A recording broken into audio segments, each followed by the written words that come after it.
मेरा भारत महान। आज की ये वीडियो देखने के बाद आप सब लोग भी यही बोल पड़ेंगे।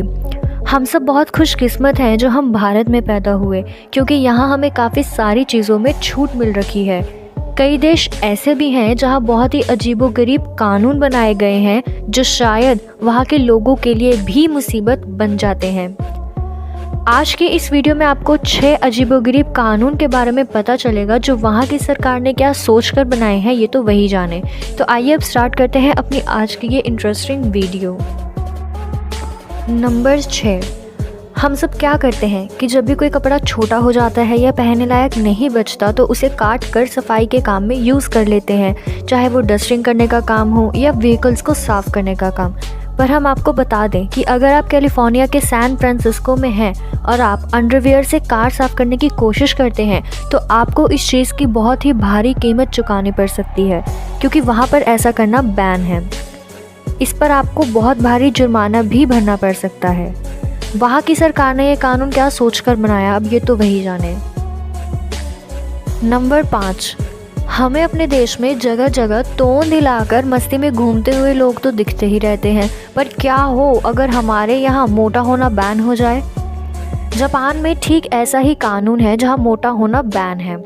जी हाँ, जिस देश ने पूरी दुनिया को सुमो रेसलर्स दिए, वहाँ की सरकार ने ही 2009 में ये कानून बना डाला। इस कानून के हिसाब से वहाँ पर 40 साल से ज़्यादा उम्र वाले लोगों की कमर का साइज़ निश्चित होता है। पुरुषों के लिए लगभग 34 इंच और महिलाओं के लिए 36 इंच। अगर ऐसा कानून हमारे देश में बन जाए तो हम लोगों का क्या हाल होगा, ये तो आप सब जानते ही हैं।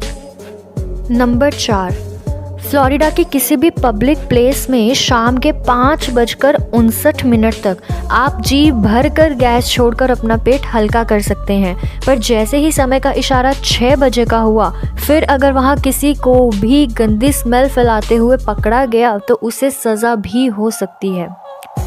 अगर ऐसा कानून हमारे देश में होता तो लोग तो शाम को सार्वजनिक स्थानों पर जाना ही बंद कर देते। नंबर 3, अमेरिका के मिनेसोटा में अंडरगारमेंट्स को लेकर एक बहुत ही अजीब नियम है। वहाँ कपड़े सुखाते समय एक ही तार पर महिला और पुरुष के अंडरगारमेंट्स एक साथ नहीं डाल सकते।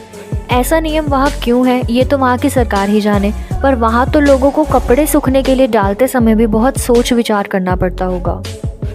नंबर 2, रात को देर तक जागना और फ़ोन चलाना तो हमारे देश की युवा पीढ़ी के लिए एक गर्व की बात है। जिस दिन जल्दी सो जाएं उस दिन तो ऐसा लगता है कि मानो उस दिन कुछ मज़ेदार ही नहीं किया। अब रात में उठते हैं तो प्रेशर भी बनता होगा और फिर हल्के होने भी जाते होंगे।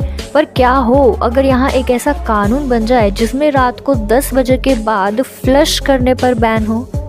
ठीक ऐसा ही कानून है स्विट्ज़रलैंड में। वहाँ रात को 10 बजे के बाद टॉयलेट फ्लश दबाना बैन है। वहाँ सरकार का मानना है कि ऐसा करने से ध्वनि प्रदूषण होगा, जिससे दूसरे सो रहे लोगों की नींद खराब होगी। हम तो ऐसी जगह में कभी भी नहीं रह सकते जहाँ पे रात को फ्लश करना ही बैन हो। नंबर 1, खराब हो गई चीज़ों को ठीक करने के लिए उन पर तरह तरह के एक्सपेरिमेंट्स करने में तो हमारे देश के लोग सबसे आगे हैं, चाहे फिर उस चीज़ के ठीक होने की जगह इंजर पिंजर ही ढीले क्यों ना हो जाए। पर ये हम देख सकते हैं कि किसी भी प्रोफेशनल को दिखाने से पहले हमारे घर के बड़े लोग उस चीज़ को खुद ही खोल के बैठ जाते हैं और ठीक करने की कोशिश करने लगते हैं। अब ऐसे में बल्ब बदलना तो बाएं हाथ का खेल है, लेकिन ऑस्ट्रेलिया के विक्टोरिया में बल्ब तक बदलने के लिए भी लाइसेंस लेना पड़ता है, और ये काम एक क्वालिफाइड इलेक्ट्रीशियन ही कर सकता है जिसके पास इसका लाइसेंस हो। और ये कानून ना मानने पर 10 ऑस्ट्रेलियन डॉलर यानी कि लगभग 500 रुपये तक का जुर्माना भी भरना पड़ सकता है। अब घर में थोड़ी ही गवर्नमेंट देखने आएगी कि कौन बल्ब बदल रहा है या कौन नहीं, पर ऐसा कानून बनाने के पीछे अब सरकार की क्या मंशा रही होगी ये तो उन्हें ही पता है। अगर ये सब कानून हमारे देश में हों तो हमारा तो जीना ही दुश्वार हो जाएगा। तो अब कहिए, आप सब भी बोल पड़े ना, मेरा भारत महान। अगर आप ऐसे ही और इंटरेस्टिंग वीडियोस देखना चाहते हैं तो हमारे चैनल को सब्सक्राइब कर लें।